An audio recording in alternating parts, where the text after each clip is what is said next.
Was it Cambridge Analytica putting the racist ads out, or was it the Russians, or was it some? Were there even racist ads, and who are they going to? It was, and there was, you know, when there's uncertainty, that creates fear.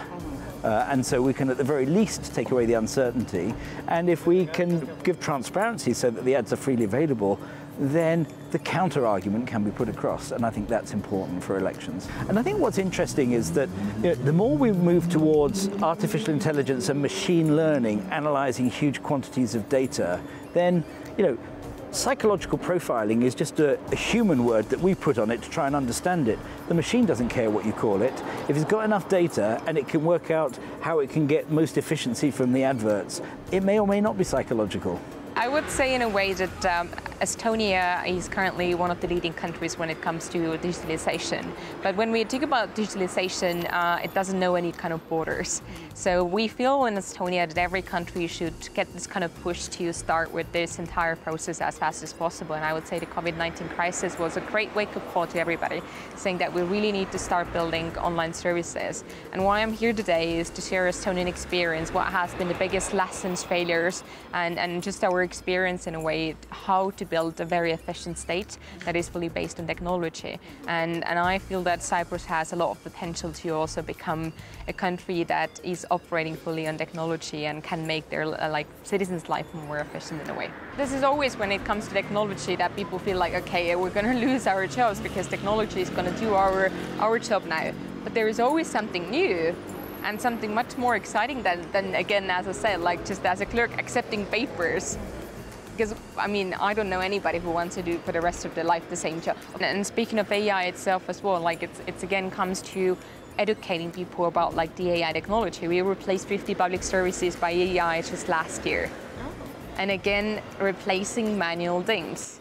I think that the takeaway for me is that Cyprus has a glittering opportunity to become a world leader in how we respond to global climate change and the reduction of carbon emissions, and to develop a green and decarbonised economy, because it has enough sunshine available to, with just 3 solar farms that could be put up within just 3 years, 2 or 3 years, could produce all the electricity that is needed for the entire island.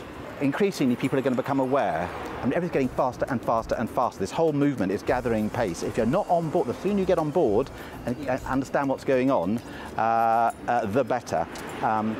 British people, for example, are now starting to think, well, how far dare I fly? Because I do have a carbon impact for the longer the flight. It's a relatively long flight, nearly 4.5 hours to get here.